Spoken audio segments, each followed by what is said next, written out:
Welcome back to Watch World. Today's episode is a very special one and frankly, one of the most important ones we've recorded. I'm joined by Warrilow from Fellows Auctioneers, and together we'll be exploring some of the rarest and most storied watches in the world. These are not just watches, they are cultural touchstones, historical artifacts and collector grails that rarely surface outside of the vaults, let alone in one place.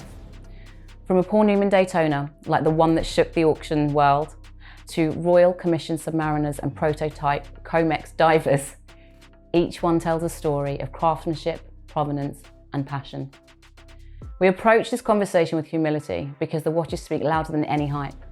For collectors, auction houses and enthusiasts alike, these are the benchmarks, the kind of timepieces that define what rare and vintage really mean.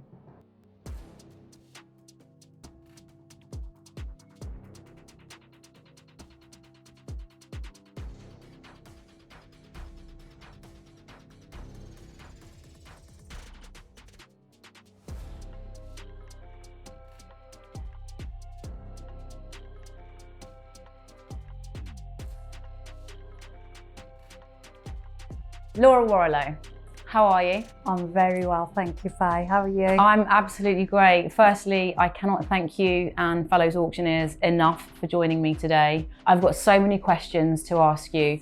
This is quite a dynamic episode for me, and I'm not going to lie, it's been one of the most important ones that I've been planning since I launched this podcast.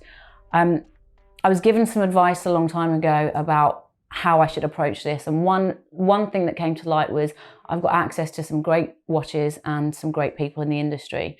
So when I wanted to do a piece on vintage and rare models, there was no one else that I could think about to speak to me about this product, because my background is much more new, authorized dealers, current collections, industry.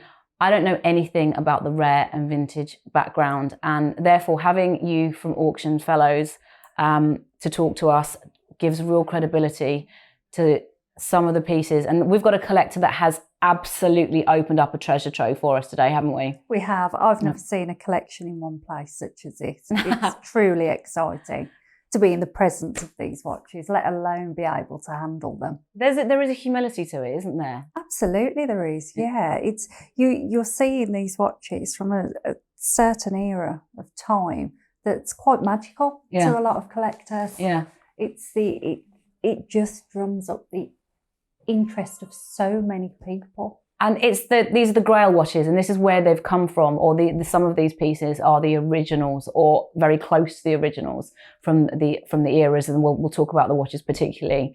But myths have been driven from some of these watches that we've got in front of us. Of course, yeah. Myths and many stories have followed as well. And the legends. Yeah. Why don't you start by telling me, one, about your passion for watches and how you got into auction houses? Okay, so my passion for watches started when I was very young, actually. I was a bit of a magpie and was always drawn to shiny new things. New being the operative word back then. I did start work when I was very, very young at Watches of Switzerland on the shop floor as a sales colleague in Watches of Switzerland, Birmingham. It was there I served a lovely lady and her friend to an Omega Speedmaster for her husband's 50th birthday. And that was on a Friday afternoon.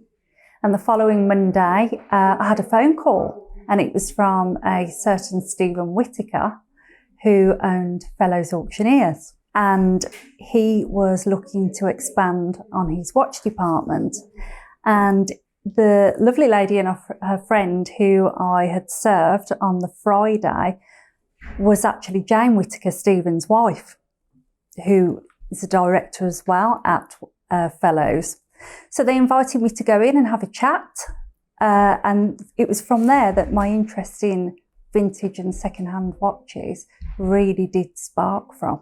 So my tagline is, watch doesn't just tell the time, it tells a story, but yours tells a story about the industry, about how you got into this industry. And you remember which watch it was. How many years ago was that? Oh, gosh. Sorry.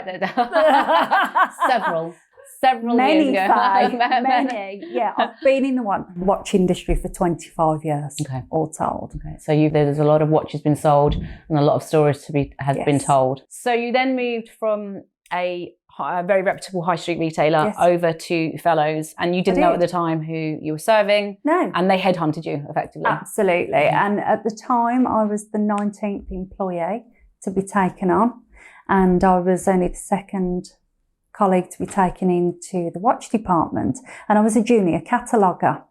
And within 9 months, and with Stephen giving me full autonomy over the watch department, the business just went from strength to strength. The watch department grew phenomenally.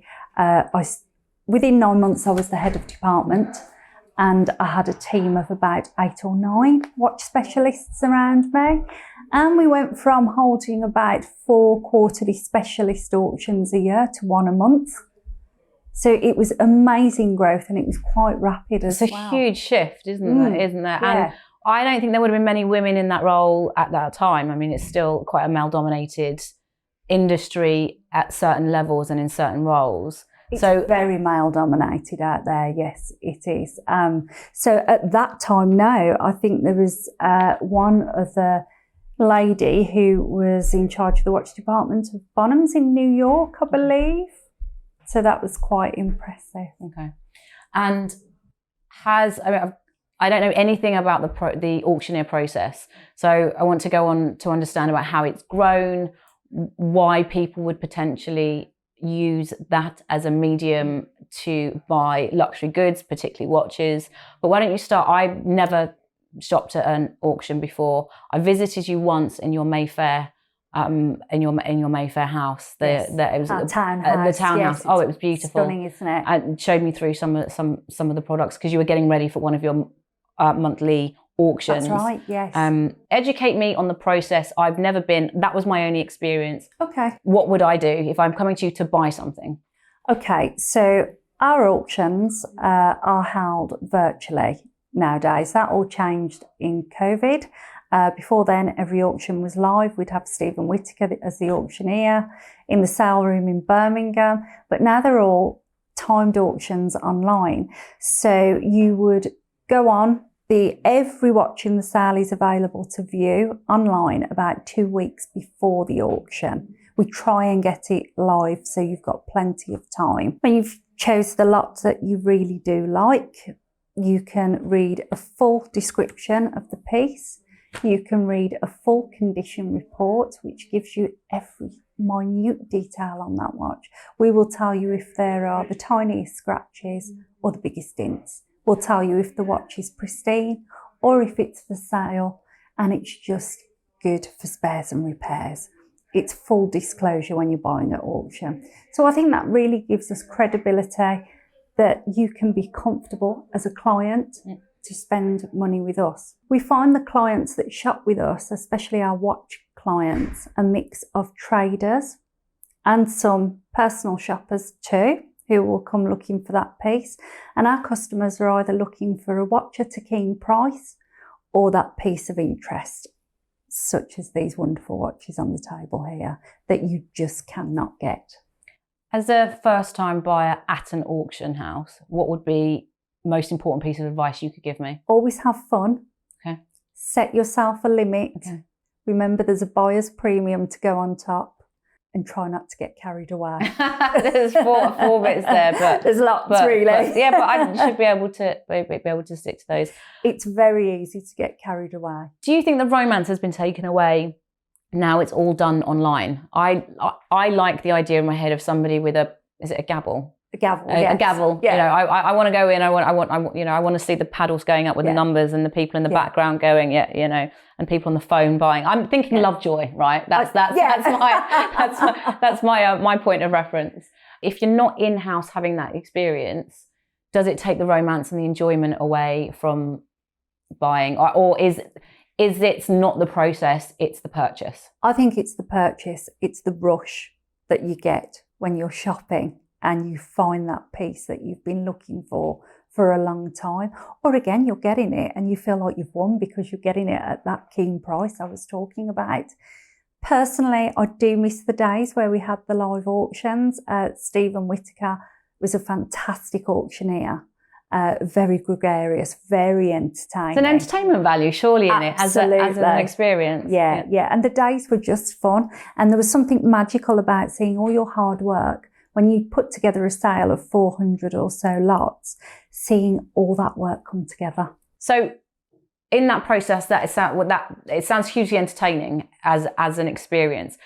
From those live auction days where you now watches are solely online, but do you do any live auctions for any other areas? Because obviously Fellows isn't just about watches. Yeah, absolutely. We do have our fine jewellery auction that's still live. What's interesting now is that you'll only get a couple of people actually in the sale room. The majority is still purchased online. So despite the fact you've still got the live auction experience, people actually are still utilising the online and the privacy of the... Yeah. Isn't that interesting? Have you seen any changes in price points where purchasing? I mean, the industry might have changed too much anyway to be able to identify those trends.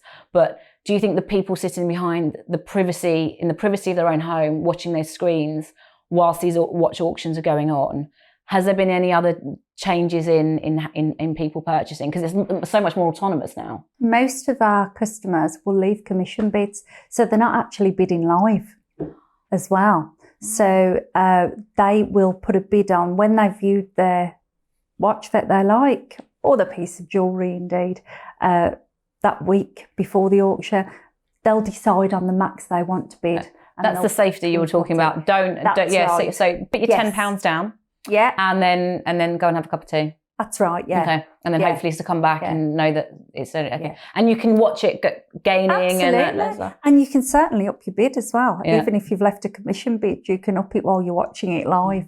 That's when it can get dangerous. I can imagine. Well, I can't be trusted on eBay because it's the thrill as much as but we're talking like low price homeware goods, certainly not rare vintage interesting watches. Absolutely. So I'll make sure that I'm going to tap into the next auction.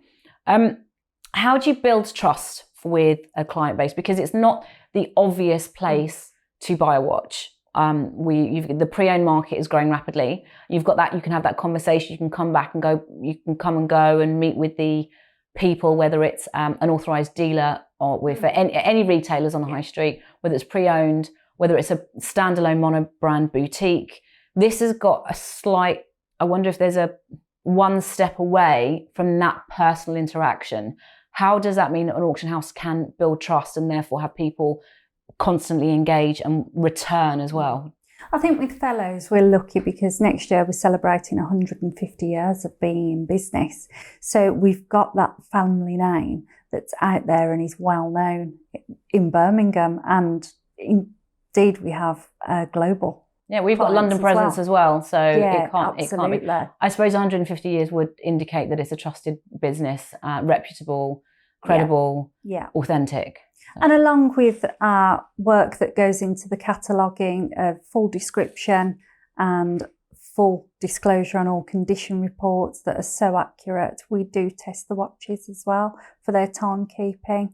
We do open them up, we inspect them thoroughly. We've got over 80 years of watch experience in the watch department alone. And one of our specialists just celebrated 15 years with us last week. Oh, so a lot of testimony to the company as well then. Absolutely. But we also hold viewing days. We hold them in our Mayfair townhouse. Is that what I came to? That's correct, yes. And we hold them in our Birmingham showroom before the auction takes place. So clients can come and view the watch. And if they're not satisfied with the condition reports and they still can't come and view the watch, they can book in for a virtual viewing with one of our colleagues. So you do everything you can. It's still very customer centric. Absolutely, yeah. We'll follow up with the client as well, every step of the way. The client who's selling their timepiece and the client who's interested in buying. Okay, and how does it work on the flip side if I wanted to sell something via an auction house? So if you wanted to sell one of your watches with us or a collection of them, you could either post them to us or come into Mayfair or Birmingham. A specialist would look at them. Whilst you're present, we'd book you in for an appointment and we'd give you a rough guide, the majority of the time there and then, what your watch will fetch at auction.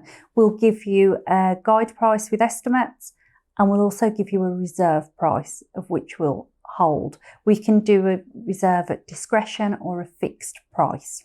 There are fees, there's seller's fees that you would pay, but the more the watch makes for you, the more the watch makes for us. Okay.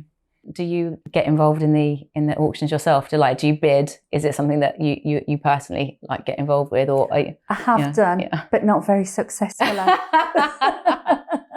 I think I'm probably being too restrained. Yeah. Well, so taking on your own advice, I imagine it's quite a dangerous environment to work in, because with all of those beautiful watches, handbags, jewellery, there's a lot to go at.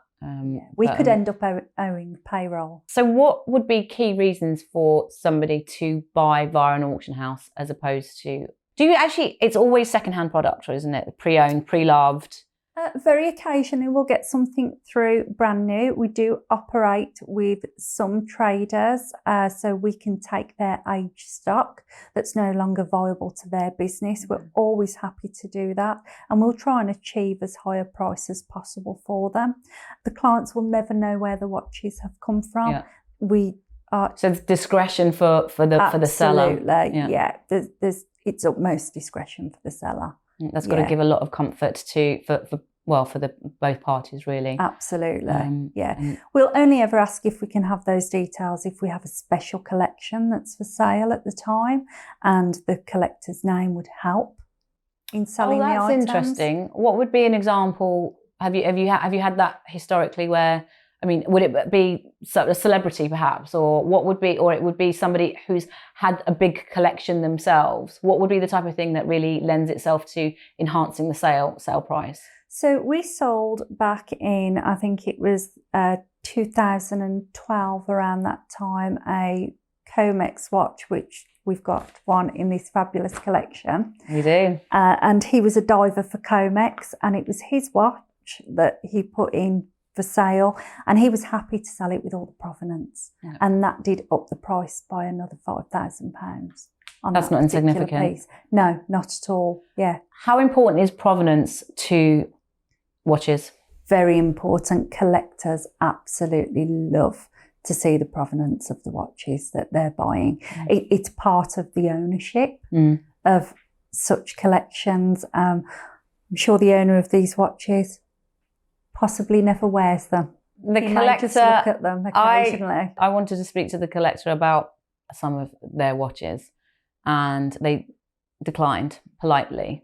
And I said, "Why do you think you've got a face for radio?" And he said, "No, Faye, I've got a face to be raided." And I was absolutely. So I don't know how frequently they're worn. I know that they're all, there's a multitude of safety deposit boxes around London. It's always been the case, and it's the right approach. But some of these pieces where he's bought them, there's got some fascinating provenance. But because I don't understand that world and I've not been exposed to it, I don't know how much it adds to it, but it clearly has done for him. When we were having a conversation, there was some real excitement over some of the handwritten letters that were given or just to authenticate the watch, but just to give an overview of where it's come from. And we'll go into some of those examples, because there are some incredibly special pieces here. It's that lovely history that adds to purchasing such a special piece. Well, a watch doesn't just tell the time; it tells a story. Every time. That's true. I'm going to get that in wherever I can. Every time. It is. But it's true. I mean, I asked you about how you got into the industry, and you remember the first watches you sold, et cetera, and how it led you down and introduced you the sort of rabbit hole into auction houses and pre-owned. And often, in my experience, we sit in our lanes in the watch industry. If you're a retailer, you tend to stay with it, and you'll stay within certain price brackets as well, or brands that you're familiar with. I think a lot of retailers play safe as well. They're scared to think outside the box, whereas with retailers, auctioneers, you've got free rein really to move with where you want to go. Where you want to take that market. And of course the market is quite volatile at times as well, so you can move quite easily.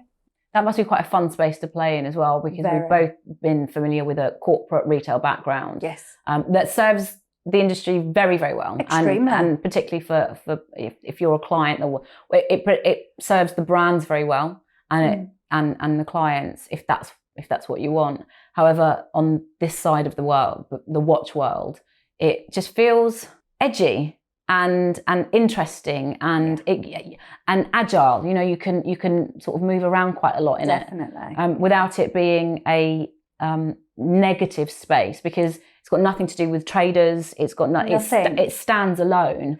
And it doesn't mean you're doing the brands an injustice. In fact, you are really adding to the value of that brand, because you're showing the longevity of it, the true longevity, and how people have bought into that brand for a lifetime. Yeah.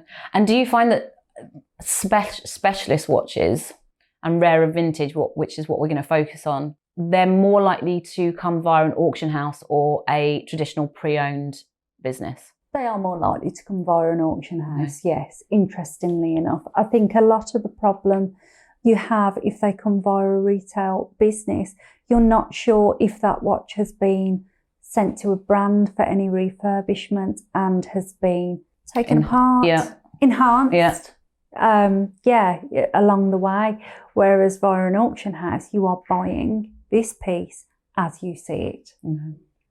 And it will stay that way if you wish it to. Do you have repeat clients quite frequently? Do you have a core following, or do you find you have like new generations of people coming through? We're trying to reach out. What we'd like to do is reach out to the younger generation now. I think we would like to just get the auction industry out there and show them that there's an option. Okay. There is another option out there. With the older clients, we do retain them, and we have a reach as far as Australia. Oh, really? Yeah, we do. Yeah. Is that someone is that since you've done auctions online, or has that been somebody that's like predates that? Because that's going to be quite difficult. Or do you have auctions, or do you have? We've always had online auctions, and for as long as I can remember being at Fellows, we've always put our catalogues online as well. Okay. So that's always been accessible. I think Fellows were actually ahead of the game pre-COVID times with online auctions, and that carried us through that period. It's a global reach. That's impressive. Yes, very. Okay. I'll probably come back to Fellows and the processes and the fascinating procedures and how the world works. But I'd love to talk about some of these pieces that we have got here. Please. Thank you. Thankfully, we're in a very secure location. Where do you want to start? We did a selection of 4, but then a few others have landed with us for us to talk about. I don't know if anyone's noticed what's on my wrist. We're going to leave it there. Perhaps we'll talk about that one afterwards. Yeah, very nice. But very impressive. I'd love to say it was mine, but I'm very taken with it. But there's no way I'm leaving. It does it. There's no way I'm leaving this building with this on my wrist, sadly. However, I've got access to it, which is good enough. I gave you a sort of a short list of watches that I wanted for you to talk about when we were talking about these rare and vintage pieces. Is there a definition for rare and vintage? Let's start with that as a ballpark before we go into the product itself. So vintage, it really does depend. Some watches start becoming vintage from 25 years plus, and the brands will start looking at them themselves and repairing them. Real vintage to me, I would say, and I'm saying this from a personal point of view because I don't want to be classed as vintage yet, but I think you're looking at about 40 plus years. What can I say? We're like a fine wine. We age. You know, we get better with age. We're doing okay. Sometimes. Faye. I think so. Yeah, we're doing okay. Yeah. I'm fine with vintage. I think rare watches such as these, they're watches you just cannot readily pick up the phone. You can't just purchase it. A broker would be hard pushed to find these watches for you. Okay. You would spend years trying to find some of these examples here. Yeah. And deep pockets. Yeah. Very deep pockets. Okay. Yeah. And this goes back to that. If you're buying at auction, you're either looking for a watch at a keen price or that one-off piece you just cannot buy. Okay.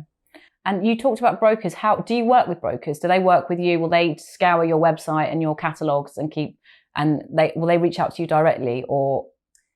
Occasionally they will do, or some of them will just, obviously they know the market themselves, so they don't really have to contact us direct. They've done their research, they're pre-armed with everything they need before they make that purchase. Yeah, so if there was an example, so there's no example, where they would reach out and go, should this arrive, can we put or this type of product or this watch, could I pre-reserve it? Would they? No.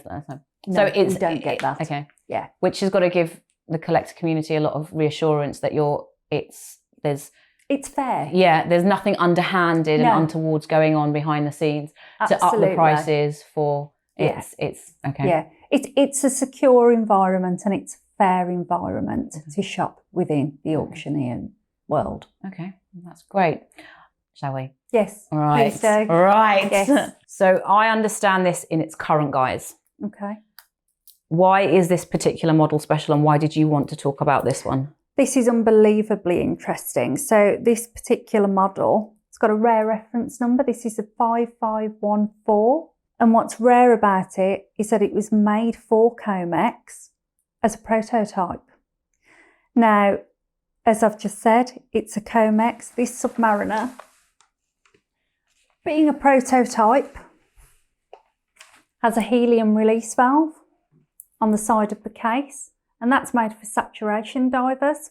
Now, you would only find a helium release valve as a rule on Rolex models on a Sea Dweller or a Deep Sea, not on the Submariner. So this model they've never put this into a commercial piece? Never. Okay. No. So the reference, you've got the 5514, it was an exclusive model for COMEX. And it was never retailed publicly because it's a prototype. Absolutely. What does that mean for a collector? A collector, they're getting a timepiece that it's not available. And never has been. Never has been. But it's a working prototype. It tells the time.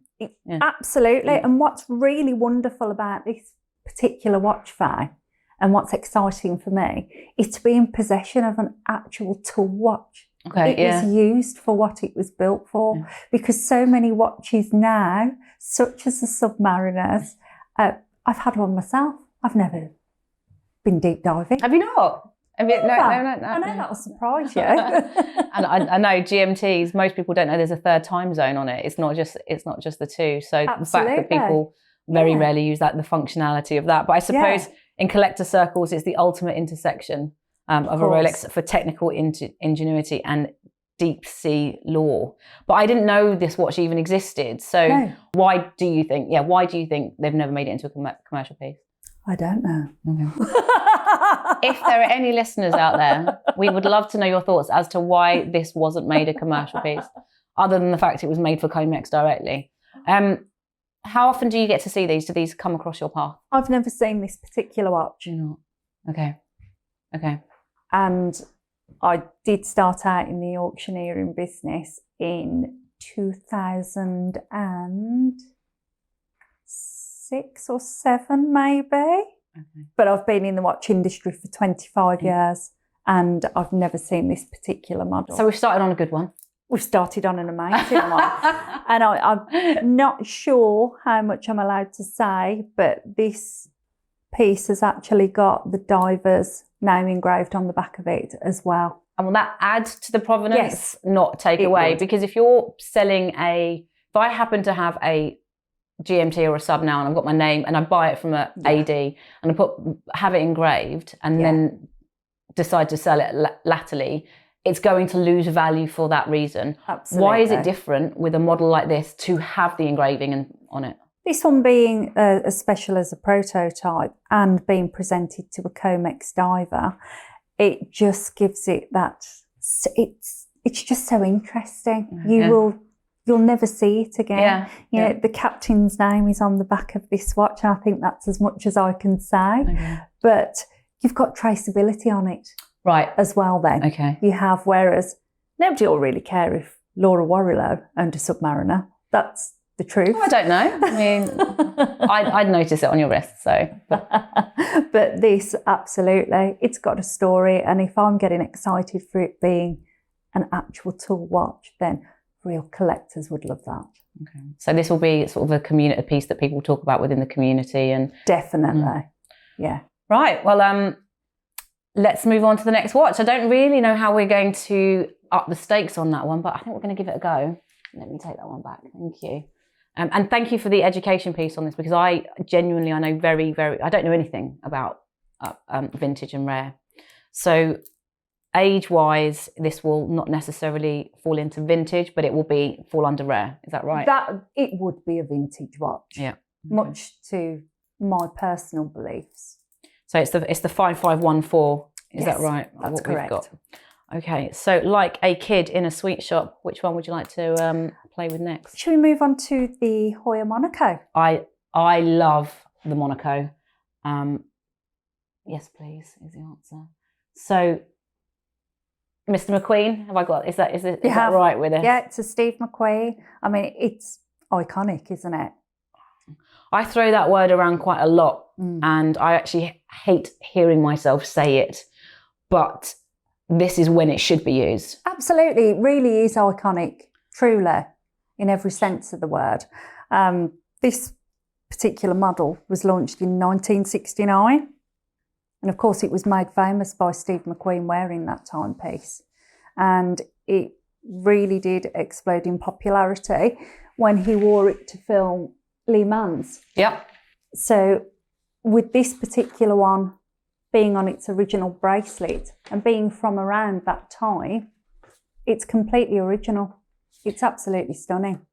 So you just referenced the original bracelet. Do we see a lot of watches that will, maybe through to wear and tear, the links have become loose, because obviously that's going to be the area that's affected the most, that will devalue the watch potentially and take away that credibility? Would you rather see through your auction house a non-pristine but authentic piece, or something that's still vintage but it's been through the mill a little bit? And repaired, and a new bracelet, and had the odd links taken out or fixed here and there? I prefer to see non-pristine but authentic. Yeah. You've kept the history of the watch that way intact, and it's still able to tell the story of where that watch has been. Yeah. So on this one, so we said it's the 19th. You said 69, so 1969. Okay. Yes. Okay, and the reference is 1133B. Correct. And it gained pop status. Pop culture status. Yeah. And it's recognised today as design forward vintage pieces. And tags still use this as they don't have a core collection of the Monacos, and they'll introduce a few every year. They're the desirability, they're pieces that they want to engage collectors with. Yeah. I've always loved it, and at times they do have a core collection of Monacos. It's not exclusively limited production, but every year that's what I'm always excited to see. What does this mean to a collector? This particular piece, it being the piece that's sort of an original Le Mans. It would mean a lot to the collector. I would say the customer who would be willing to buy this would be willing to have deep pockets again. Really? Could we put a price on that? No, I wouldn't even know. And this is what's fascinating to me about rare, vintage and auction houses, because if you could give me two numbers on very extreme of the spectrum, and I would believe you on both. Yeah. So I suppose research is a really important piece, isn't it, for people that come into an auction house to look and know where their budgets are. It's really interesting actually, because when we have people come in visit Fellows Auctioneers, I think they have an expectation that it's going to be like watching the Antiques Roadshow, where you're able to give a price immediately. Now, some watches you know the market, you've got your gut instinct, but when you've got really special pieces in front of you, it's always good to go and discuss them with a colleague. Right. Other experts out there on the market, and do your homework. Yeah, I really like that honesty, that it's about actually it's doing the deep dive, it's doing the research, the conversation. Yeah. There isn't going to be a one size fits all. There's going to be so many factors that get taken into account when you've got a vintage or rare piece. And at Fellows, we do want to do the right thing by the client every time. Well, this piece here, it offers a story of style and cinema. And a sort of mechanical guts, because I think it's one of the earlier sort of square chronographs. It is, and look at the pushers, the positioning of them on the case. It's absolutely beautiful. Very, very interesting piece. They've kept really loyal to this, and that's what I love Yes. with the Monaco through the ages. I didn't know that was the original bracelet on it. Actually, I was quite surprised when the collector introduced it to us, because it looks, it's just in really good nick. Yeah, it's fantastic.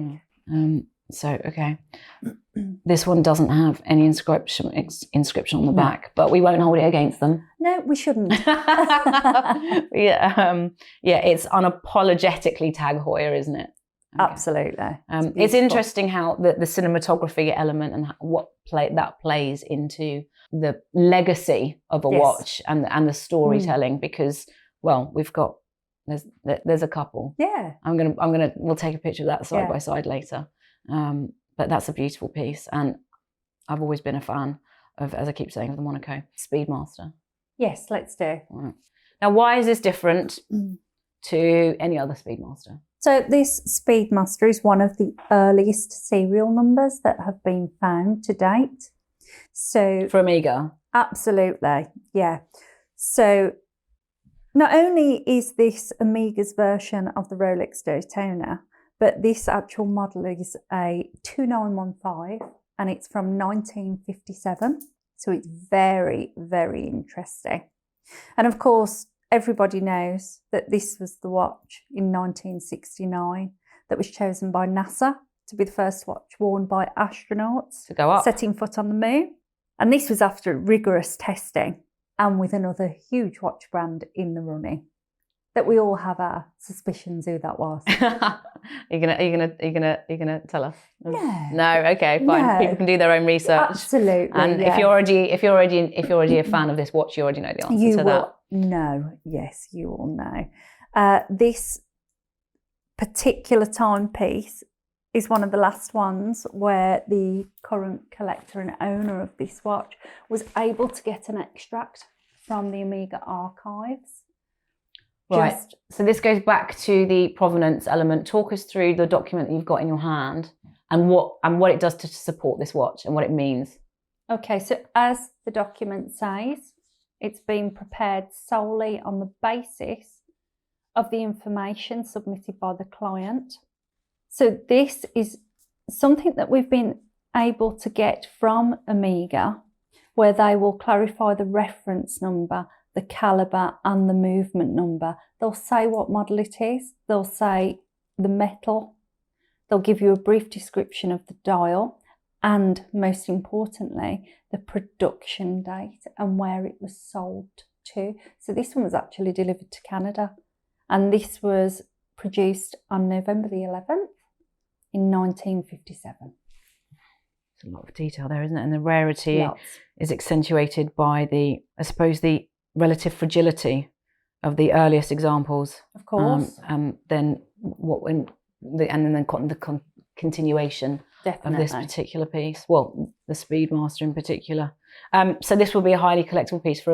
Would it be Omega collectors or watch collectors? Because some people are really loyal to the brands that they want to buy into, and some people only collect Submariners. It doesn't even have to be across the Rolex collection. Would this be of interest to any watch collector? I would say to any watch collector. You find brand loyalty tends to exist more in the more modern contemporary watches that are out there that's interesting. from retailers. Yeah. But you find watch collectors of this caliber will buy into all watch brands, but they're looking for timepieces of interest.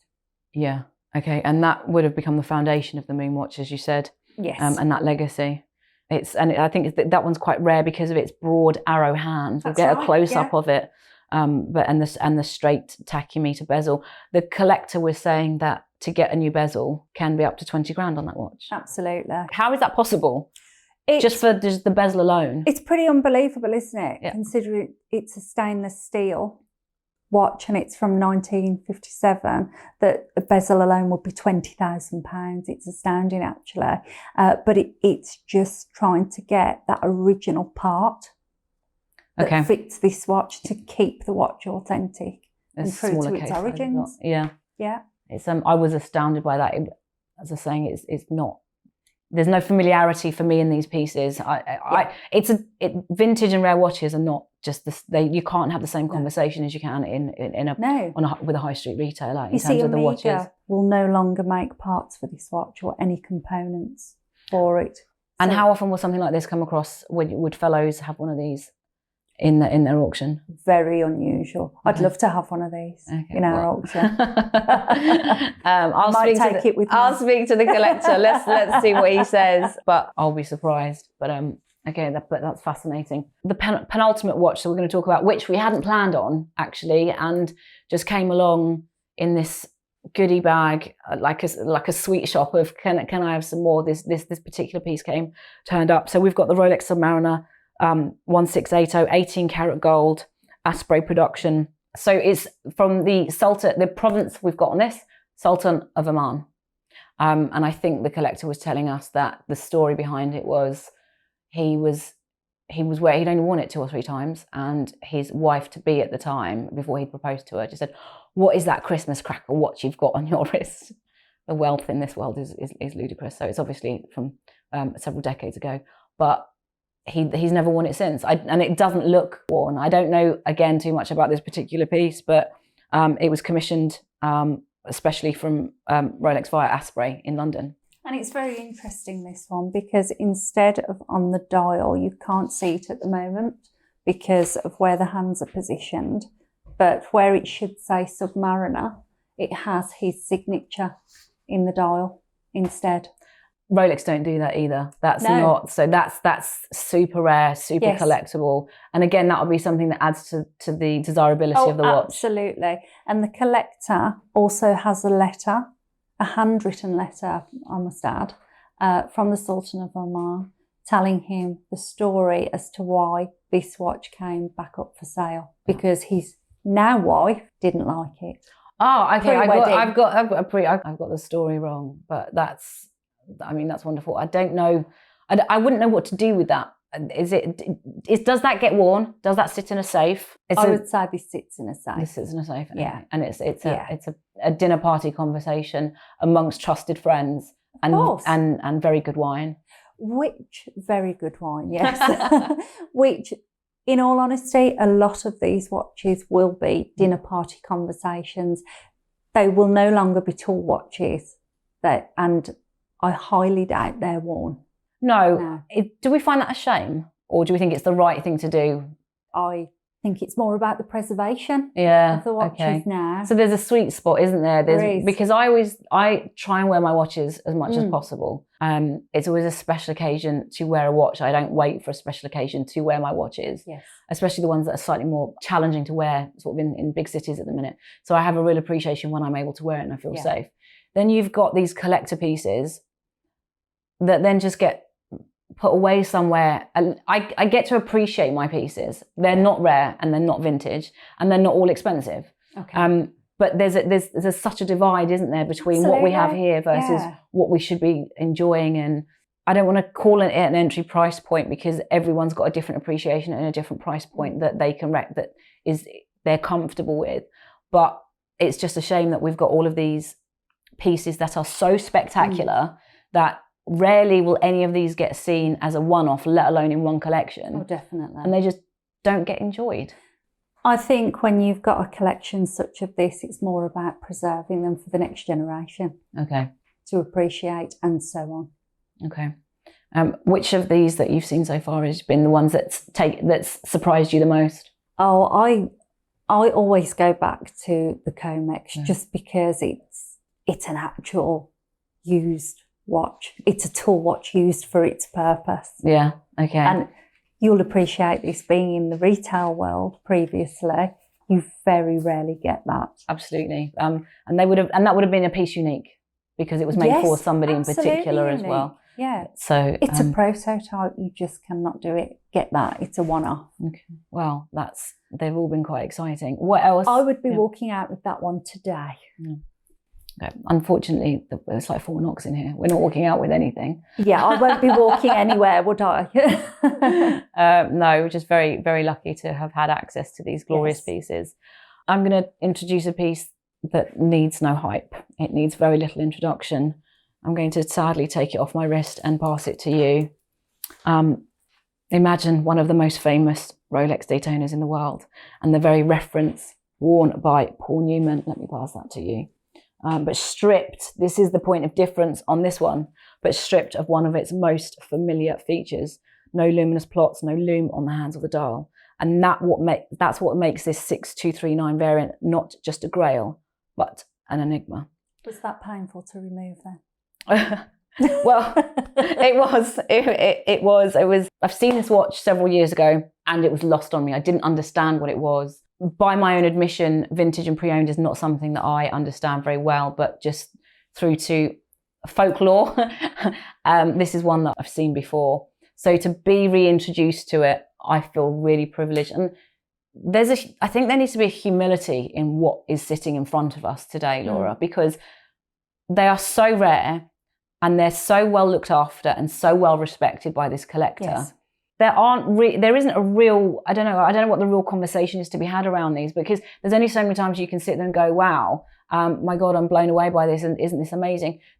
Some of these are not describable really to, like you said, there's over 50 years of experience sitting in this room, watch experience, and I've only just seen that one watch once before. Yeah. And that's it, but in very fleetingly. So I don't really know how to digest this and absorb and process what we've been given access to. I've never, in my years of being in auctioneering and vintage watches, seen this example of this watch without the luminescence. Yeah, that's what raises the stakes on this one even more. It's exotic is it's magical, isn't it? Yeah. Look at how pristine this watch is.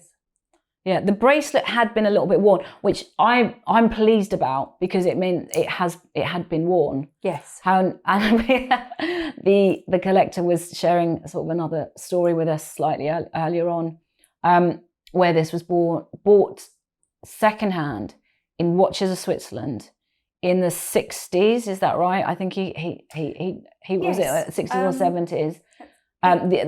From where he's got it, and it was bought for £150. So this model is from 1967, but it was bought 10 years later in 1977. Thank you for correcting me. Yep. As a pre-owned watch from Watches of Switzerland. And it was £150. We've got the receipt. That's the provenance that really adds to it. And it's in its completely original condition. Nothing has been changed on this watch. So we've got one of the rarest watches in the world. We have. With no alterations. No. And provenance. No. What does that mean to an auction house? What does that mean to a collector? And what does that mean to a layman's person like me? This is a watch that any auction house would love to sell on behalf of a client. This is a head of watches dream. Okay. To be able to sell this. Okay. It's amazing to be able to handle it. Okay. So to I'm grinning from ear ear to to get ear. it in one of my sales would be such a coup. To be able to share it with your clients and let them know that you were getting a piece like this would be amazing. Yeah. Truly amazing. I feel quite emotional at the minute, actually. It was how you've just presented it that way is just really beautifully led. I'm going to go on to a very gauche question, just because it is so rare. These watches, there's numbers you can't put around them. In your opinion, where would this start at in an auction house? So that piece is one of the rarest watches in the world. It has been unaltered. Mm-hmm. It's got provenance, and I particularly love the fact it was bought for £150. How the market has changed. In your opinion, because a lot of these pieces it's down to what someone wants to pay. There isn't a retail price as there are on the high street with authorised dealers. Your background, what would that watch start at as a reserve price in an auction? I would expect the reserve to be at around £250,000 on a watch such as this. And that would be the starting price? That is the starting point, yeah. And I'm sure it would surpass that very quickly. Considerably. The original Paul Newman's, which was is this model, but his had the loom. So there was actually a few more of those, but his went for 17, just under 18 million. That's right, yeah. I believe. And that was dollars, wasn't it? Yeah. So this is something it's a special watch. I don't even have the words. Again, it's iconic. Yeah. And it's not banding that word around, it's using it correctly, isn't it?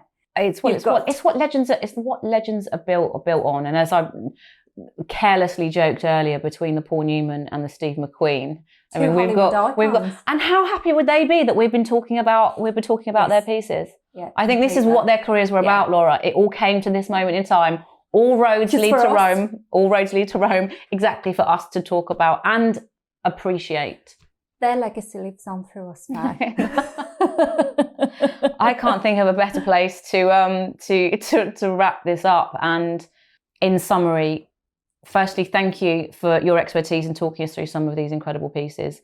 And they are special, they are rare, they're vintage, they surpass most collectors' expectations. It's my absolute pleasure, Faye. So, and you're here on behalf of fellows, and I've really been educated in the auction house process. I couldn't have had a better guest to talk me through some of these watches. So thanks to you. Thanks so much to the collector that we've referenced on several occasions. I couldn't have done it without either of you.